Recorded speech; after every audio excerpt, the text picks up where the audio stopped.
when you look at the deals that have been done over the past couple of years, it really comes down to integrations. How well integrated are these practices? And maybe it's not, are they all on the same exact practice management system? Although, that's a huge positive as well. But is there an enterprise view? Are there financials? Are there KPIs that you can look at that marry the entire organization? And do you have management efficiencies within the organization? So I think for a while, people were chasing EBITDA, right? Like they were just mashing together, disparate systems and disparate organizations and just calling them DSOs. And now I think buyers have become a lot more. Hey there, dental economist. If you're a dentist owner or a leader within a dental business thinking about growing production, case acceptance, patient and staff satisfaction, positive outcomes, and everything else that comes with running a dental business, then you're a dental economist, and you've come to the right place. Welcome to the Dental Economist Show. We're meeting at the intersection of profit and purpose as I sit down with dental leaders who share their stories about dentistry, business, and growth. Welcome back to the Dental Economist Show with me, Mike Huffaker.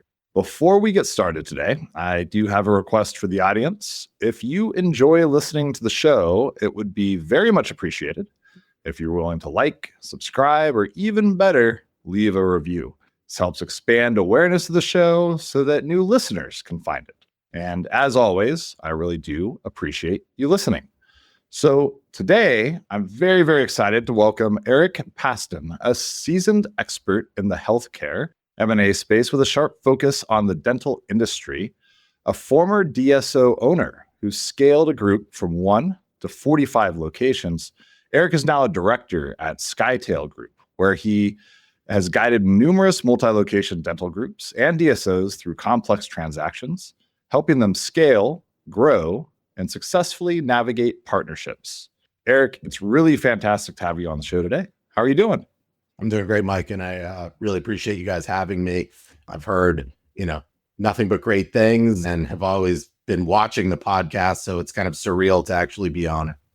Well, really looking forward to the conversation today, and I love your background. You've been there, done that. You've been a real operator, and now you're helping groups kind of navigate all of the things that you've gone through previously. Maybe to start us out, can you share a little bit about your journey into the dental industry, kind of what initially sparked your interest, or maybe how you ended up here? Yeah, of course. And I'm laughing because I don't know if anyone gets their interest sparked by the dental industry, but I did find myself here. It was somewhat of a circuitous route. Like I said, I didn't dream of being in the dental industry as a child. So, I had to find my way here. And ultimately, I was working in the banking industry and saw that mid-market entrepreneurial business owners, saw a high level of success 100 years ago when I was looking for something to do. And so I started thinking through what the opportunities were for me to start being involved in some sort of mid-market entrepreneurial endeavor. I ended up matching with a friend of mine whose sister was a dentist. They felt like it was the right time to buy a practice, and I did that alongside them. So, it wasn't, essentially planned, although now having been here for what feels like 50 years, it's a really comfortable place to be. It's a great, group of people that really feels that the rising tide lifts all ships. So, I couldn't be happier that I ended up in the dental industry, because I think it's a really good place, and ultimately at the end of the day delivers good outcomes for patients. And ultimately that, I think, is what we're all here for. Yeah, no, absolutely. It's funny. After you said that about the sparking the interest, I reflected on kind of my own entry into dental. And it was actually anything but that when I was first reached out to, and they're like, yeah, do you want to come scale up a SaaS software company's organization and dental? I was like, yeah, no, thank you. I think I'm good. But to your point, once you get into the space, one of the great things about it is the whole rising tide, lifts all boats. And I think that many people kind of believe in that philosophy here. Now, when you first started to scale Dr. Dental, Did you ever have a notion that it would become as large as it did? Was there a plan for that? Or did it happen almost by default through just kind of experience, growth, and recognition that you had a formula or a platform that was enabling the growth to occur? Yeah, I mean, I'll say yes, kind of all of the Sure. above, right? I mean, did everything go according to plan? Absolutely not. Were we very thoughtful in our approach? Absolutely. So, we went into it thinking, if we can learn this business, we felt that we could be successful. And it's kind of funny, my first experience was sitting at a front desk, learning that role in the office. And I sat at the front desk because prior to working in banking, I had lived in Central America and learned Spanish down there. So I could actually communicate with a lot more patients than some of my business partners could. And so I was answering the phones. And so we prided ourselves of rolling up our sleeves and really engaging not only with the people and the patients, but also with the business to really learn it from the inside out rather than the outside in. And so kind of what you were speaking to earlier in the sense of really not only understanding dentistry and having owned a DSO, but I literally sat in every role in the office, answered the phones, scheduled patients, dealt with kind of things when they went sideways, and then eventually replaced myself and became the office manager and just kind of went up from there. And so along the way, there were inflection points when we figured, yeah, we can do this at that next level. And, there was something that we always used to say to each other is that, you're standing on two sides of a river, if you will, and you're trying to build that bridge as close as possible to connect it so that it's a safe, skip to safety rather than a leap of faith. And that's what we were trying to do. We were trying to really connect those two sides of the bridge as close as possible to make sure that it wasn't, we weren't doing anything we shouldn't be doing. And so once we got to that point where we felt we were in relative safety, we started to grow from there and open up new locations. That's great. I've now, I think, interviewed roughly 60 people on this show over the past year. And out of all the interviews, yourself and one other person have shared that they sat in the office for a period of time when they were starting their group. And that, I don't know if you know who Brandon Halcott is. He started True Family Dental, and now he's started another DSO called Seva. But that was his approach initially too, was like, I'm just going to go work in the office. I got to learn like what this looks like. And it's not a common comment that I hear. So that really must have given you kind of that foundational understanding of what works, what doesn't. Do you have any maybe horror stories or something that happened while you were growing that was just ended up being a learning experience, but might have been terrifying or awful at the moment? I mean, there are so many stories of, of kind of over the years of things having gone sideways. I just told one the other day that I don't know if it was avoidable, but I woke up one morning and the office called me and said that there are some bees in our practice. And I said, how many bees could there be in the practice? Like, can't we just open the door and they fly out? And they said, no, I don't think you understand. There are thousands of bees in the practice. And so I drove down and sure enough, we had an infestation of bees because the landscapers had cleared out some area in front of the office and the bees had found a home in our drop ceiling. And when we dropped it down, there's the biggest hive I've ever seen in my life. And so, it's experiences like that, sound ridiculous, but, you're forced to problem solve. You're forced to do it with your team. You figure out what the problem is, and then you attack it in order to make sure you got to a solution that was worthwhile. And I think that approach of just being not only proactive, but also having a plan when you go into it has translated and become critical to a lot of the success that, that I had when we were owning and operating the DSO, and also that I talked through with my clients. And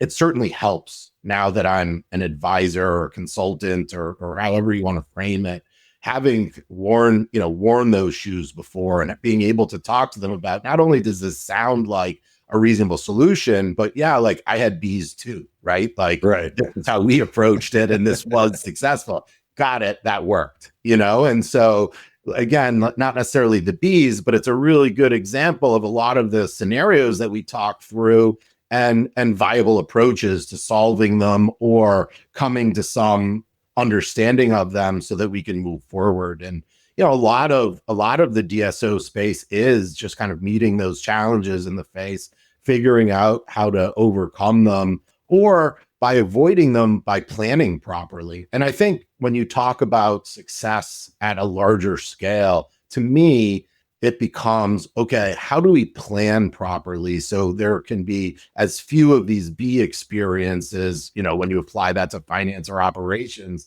as possible. And so, if you do have everything budgeted out, if you do have your KPIs and expectations set up with your staff members that are appropriate and attainable, and everyone knows what the expectations are, and then you start measuring them for success, that's going to be a lot better than just start like talking about success without at first telling them kind of the ground rules of the expectations and where it's going to come from. And so, I revert back to the B's. There's a couple more insane examples that I can tell you of, just bizarre things that have happened over the years. But I think, it's about preparation and planning that ultimately lead to long-term success.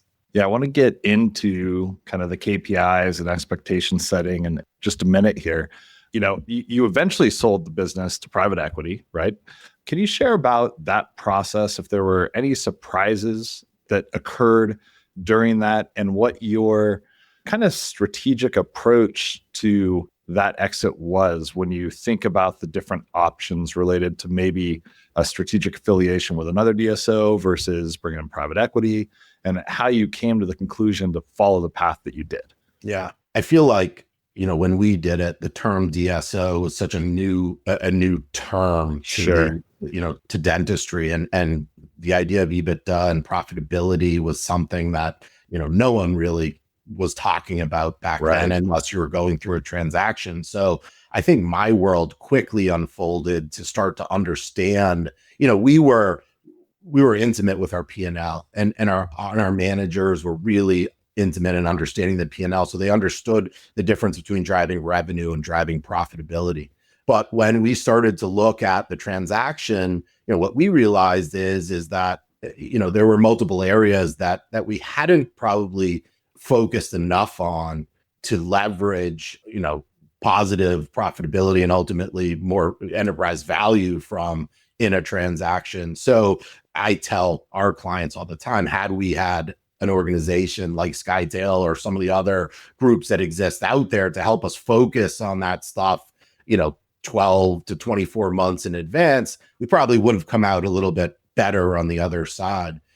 At the end of the day, we always felt like if we ran a great business, we would be okay at the end of the day. And I honestly think that at the end of the day, the reason why we transacted was because, we treated our patients and our staff really well. We educated all of them and gave them an opportunity to succeed and rewarded them when they did. And so I think, going back to your question, it was reassuring to hear that a lot of what we did was the right thing. And we learned some lessons of probably what we should have done differently had we had the opportunity. And then, and then understanding the world of private equity and investment banking, and, having gone through the process of, 20 or so management presentations and SIMs and everything else that go into it, right, was a really interesting experience that I had not, had any experience with prior. And so again, it's something that I've kind of taken with me as I've moved on and transitioned into the role I'm in today, to raise awareness of all of that, of that pre-planning that should go in as you get closer to a transaction, as well as what it feels like to go through a transaction and kind of some of the perspective you should take into it. You've got to have thick skin, as they kind of poke and prod your organization. Yeah. So you moved into Skytale. You do management consulting now for groups, DSOs, emerging groups, people that want to, grow and expand their business. I know that you're big in data, developing systems, defining success. You touched on that just a couple minutes ago. One of the comments that you just made was like, if we run a great business, like it's going to be okay. And when you're talking to now your clients, how would you define a great business? Like, what does that look like? I know there's this kind of like intersection of profit and purpose, and dental's interesting space. And you talked about providing great care for patients, but give me kind of your your high level view of the definition of a great business in dental today. Yeah, I think a great business in dental is one that's really focused on the clinical aspect of dentistry. At the end of the day, you have to have good clinical outcomes, and everything else should support that idea, right? And when I say that, I mean that operations should be set up from the perspective of, is what we're doing today geared towards our patients' clinical outcomes? And if the answer is yes, is that how do we improve it? If the answer is no, then you're in serious trouble. But assuming the answer is yes there, then it's about how can we create less friction in the office between away from those positive clinical outcomes, move it to hopefully a different physical location. If we don't have the resources to move it to a different physical location, how can we divert it away from, say, the front desk that has a million different responsibilities? How do we distill those down to the core responsibilities that are really going to drive clinical outcomes, and then create, either bring in technology or other FTEs or whatever it is to be able to divert that data or that process away from distracting from those clinical outcomes. Obviously, you can't get that to zero, but we always talk with our clients about what are the real levers that you have to pull in the office for those outcomes that you have that you want to get. We talk a lot through the lens of profitability. So, it's still those clinical outcomes that are going to lead to the revenue that you have coming in.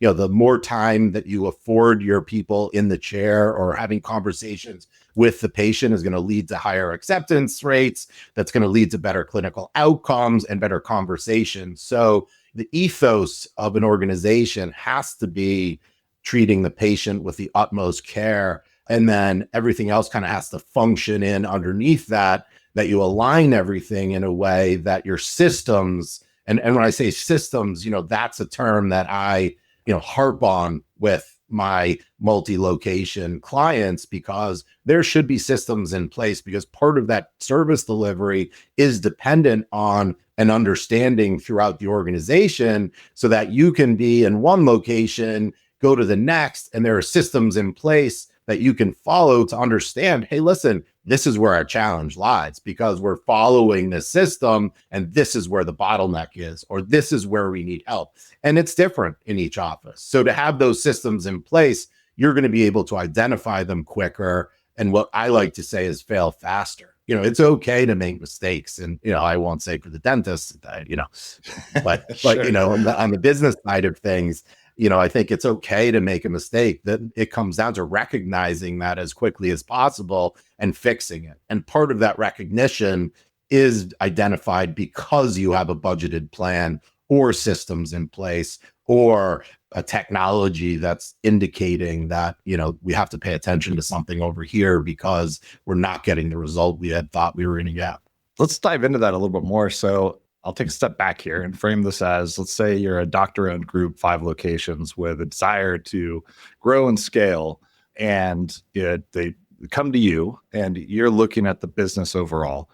Foundationally, what are the things that need to be put in place to ensure that you're set up for future growth? Is it all tied to systems? And can you give a sense of what are some of the most crucial outcomes that the systems are solving for that you need to ensure that you have? And I think you had mentioned it before, it's data, right? Mm-hmm. That you have to be able to have access to in order to make all of these decisions and create budgets and create expectations. And listen, at the end of the day, that's what KPIs are. It's pieces of data. So you need to be able to have good data in order to have good outcomes and good plans. And so, it starts with the quality of the data input that you have and the systems you have in place that allow for transparency of this data. I'm a big fan of keeping it simple.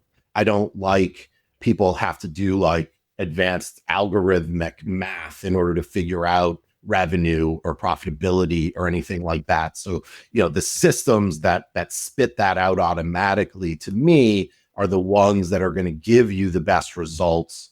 It's going to streamline your processes, and you're going to be able to depend on them. Now, so you have the right systems in place from a technology perspective. You have to be looking in the right place, and you have to be able to have this set up so that everyone understands what those expectations are. And so, to me, success is predicated on having the right technology and the right systems in place, but then having a dashboard or some sort of format for that data so that you can show whomever needs to see it, whether it be the doctor, the clinical team, the operations team. I like to call it front of the house, if you will. I spent too much time waiting tables in my younger career, but the front of the house, and then it's the marriage between them that you give them the data they need to see to understand how well they're doing, or, the areas that they need to focus on, so that you can then take and look at it on an even playing field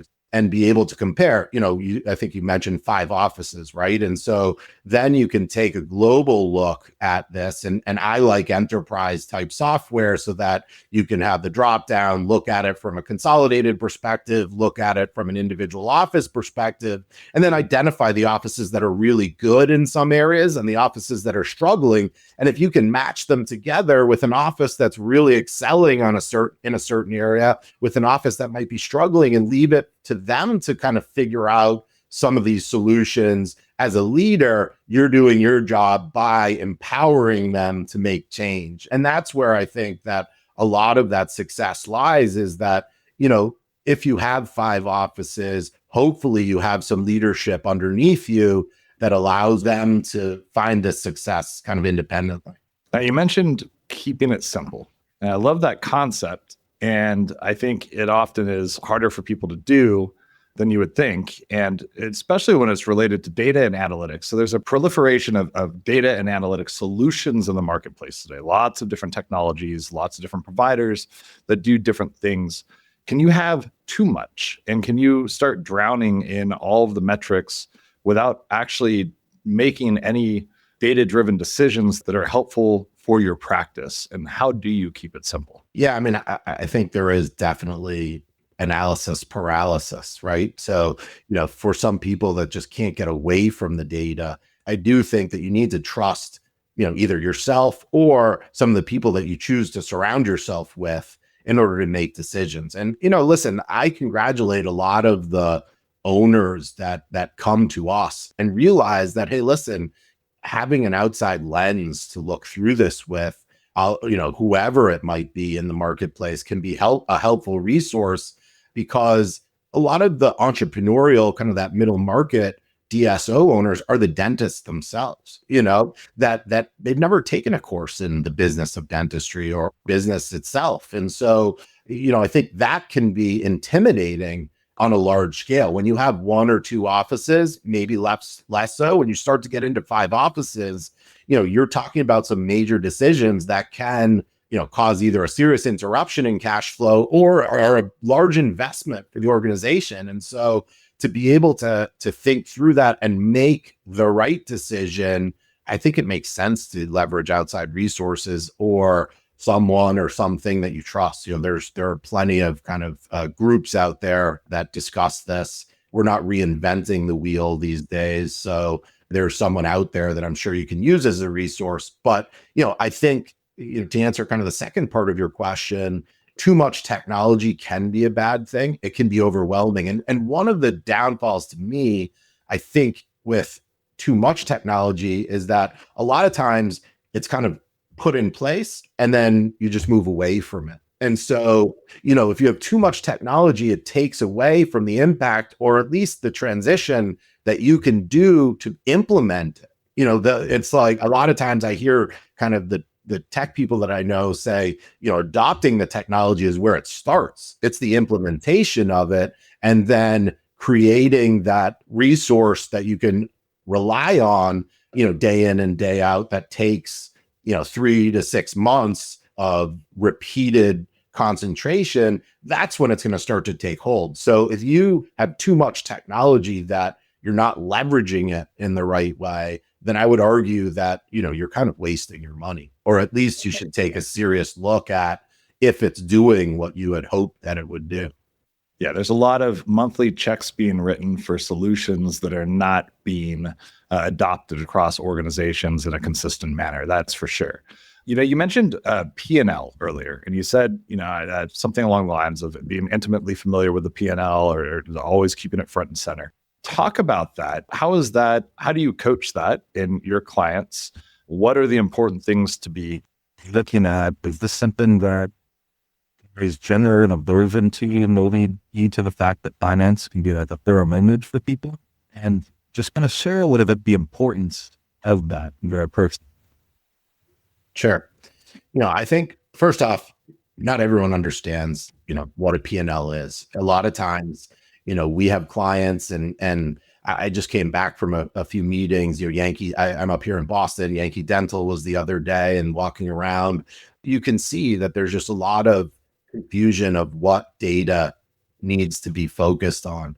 I think the P&L is probably arguably the most important from a financial perspective, because a lot of offices and within dentistry for years, these dental offices were running at such a profit that you could concentrate on revenue and you're going to be okay at the end of the day. If you have one practice, two practices, you can probably get away with it. Is it right? Absolutely not. You can get away with it. Really, if you want to concentrate on growth, it comes down to profitability. And profitability is understanding what's left over at the end of the day, right? I mean, it starts with revenue, but it ends with profitability, right? And so what we tend to do is really talk our clients through each of the line items that go into, or at least the major buckets that goes into the P&L to start with. And that's what I like to talk to their management teams about. Usually it's the office manager or regional manager, because there are a lot of expenses, and that's the L side of the P. Yep. That you need to account for and understand in order to realize whether you're running a good business or not.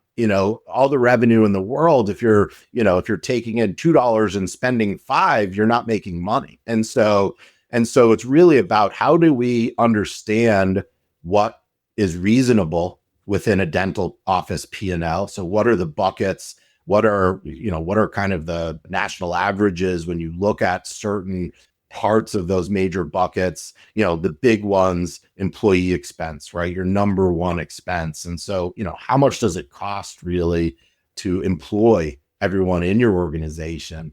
That's going to be your number one cost. It's going to fluctuate. So when you start to look at the different parts of your office and the expense there, COGS is another big one. What are we spending on supplies? Procurement is a huge topic as you go to a lot of these dental meetings. There are these entire platforms that are now created, technology wise, aimed to control your cost of goods sold, is what COGS stands for. So understand, how that can be controlled, what's reasonable for the different type of practice. Maybe a general dental practice has a goal of, X, whereas, oral surgery, it's Y. So to understand really what the expectations are for the type of dentistry you're performing, there are major buckets that, as a dental office, you really need to appreciate. And then there's a lot of the fixed costs that go in there as well, that your dental owners should understand, your office managers should have a general understanding of, but really it's the variable costs that you want your dental offices to understand, so that they can appreciate,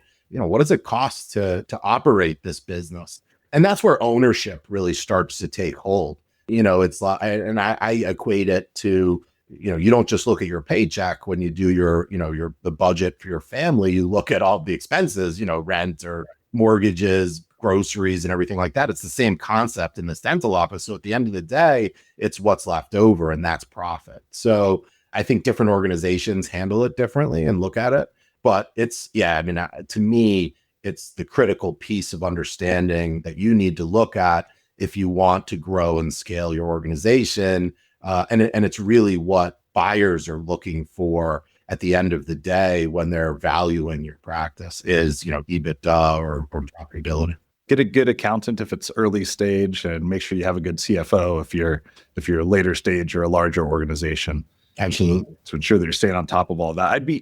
Speaking of technologies, and you just mentioned procurement software, and I'd be interested in your take on this, or if you have an opinion on it. So there's a couple massive suppliers, of course, that we all know out in the marketplace that also dabble in software and have, huge software portfolios, but they don't seem to be the ones that have developed procurement software. And procurement software There's a number of different companies that are doing it, but it's not under the umbrella, the portfolio of products within the big suppliers, which I've always found interesting and curious as to like when you have that direct connection, why there wouldn't be a bigger push to be developing those solutions within those companies.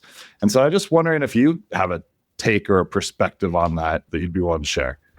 I think that when it comes to these large distributors, they obviously want to sell their goods at the highest possible price they can because they have P&Ls they're looking at as well, right? And so when you start to talk about some of these organizations that are out there that are really driving their costs down by looking at procurement on a scalable, from a scalable perspective, it's kind of counterintuitive for the distributors to want that to happen. Now, I think that's the old thinking. I think now with DSOs growing and becoming more and more powerful in the dental space, it's going to become necessary for these large organizations. To me, the perspective should be, hey, we can now capture more of their business if we do have a procurement platform. We know what they want to buy, so we can get out in front of it rather than find out after they cut us off because someone else is offering whatever that product is for cheaper. So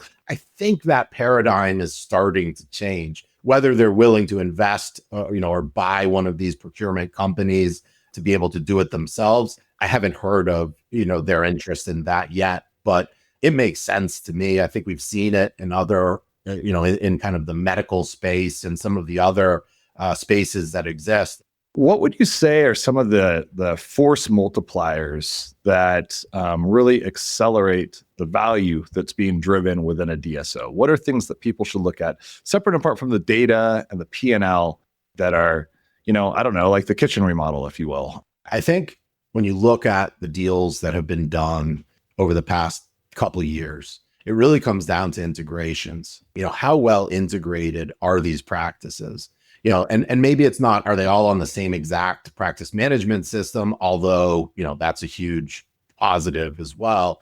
But is there an enterprise view? Are there financials? Are there KPIs that you can look at that marry the entire organization? And do you have management efficiencies within the organization? So I think for a while, people were chasing EBITDA, right? Like they were just mashing together, disparate systems and disparate organizations and just calling them DSOs.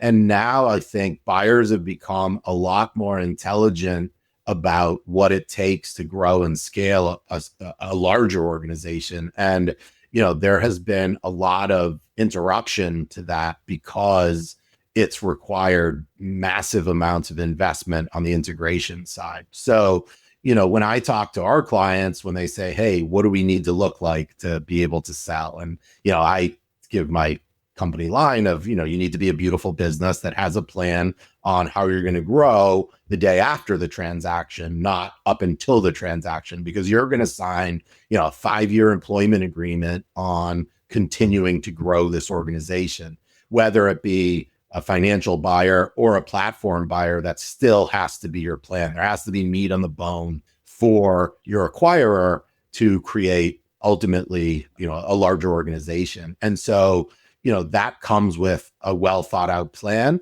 and an organization that's poised to grow and sustain it. So, we are called upon frequently by private equity companies now to go in and evaluate the ability of these organizations to grow and scale. So everyone has, I think what I referenced earlier, a secret sauce. So is the secret sauce of this current organization something that's replicable and scalable at a larger organization? Or do we have to revisit it to shore up the secret sauce to make sure that it is? Or do we have to pivot and say, got it, what got you here isn't what's going to take you there? And so I think to be able to have that thought out before you're in your management presentations speaks to the credibility of the organization and how well thought out you are. And so when you talk about like, how can you increase value in your organization, or at least not get, any kind of knocks on your profitability to reduce value. It's really being well thought out, being well positioned, being integrated, and profitable at the end of the day. Got it. The last question, what are you most excited about in the dental space kind of moving forward as you look at the overall landscape? What are the things that make you bullish about dental? I don't know. I'm a data nerd. I think that's pretty obvious after this conversation. So I think all of the AI that we're now going to be able to extract so much more data. We talked about having too much technology and too much data, but I think there is going to be a kind of a different data that's going to be available through a lot of the AI that's being done that humans are currently doing now, and they can still support moving forward, but it's going to give us some data that we haven't had access to before, or it's been really dirty data because we were tracking it through Google spreadsheets or something like that. So, I'm really excited about the increase in systematic data pulls and access to data that's going to come down the pipeline that's going to let us really tighten up our organizations and ultimately deliver better, clinical outcomes for our patient. And it's both on the clinical side and the business side that I think that's going to be prevalent in. So, I'm not excited for robots to do the dentistry, but really excited for, that the AI opportunities that are coming down the pipeline to give us access to a lot of that data that's there. Eric, where can people find yourself, find Skytale? I'd love to talk to anyone and everyone. So skytalegroup.com is our website. I'm on LinkedIn. That's usually how people connect with me. Eric Pastan, I'm out there. People spell my name wrong a lot. It's A-N, not E-N or O-N or anything like that. So through LinkedIn or the website, email me, eric.pastan@skytalegroup.com. Yeah, would love to talk. Awesome. Hey, thank you so much for joining the show. Really appreciate the conversation. Thanks, Mike. I appreciate your time and the invitation to be on. Like I said, it's surreal to have these opportunities. So always very appreciative. Yeah, it's been fun. The Dental Economist Show is brought to you by Planet DDS, home of Dental OS. To find out more about how cloud-based dental software by Planet DDS helps unleash dentists and their staff to focus on patient care, visit www.planetdds.com. Stay tuned for upcoming episodes by following wherever you listen to podcasts. And thank you for listening.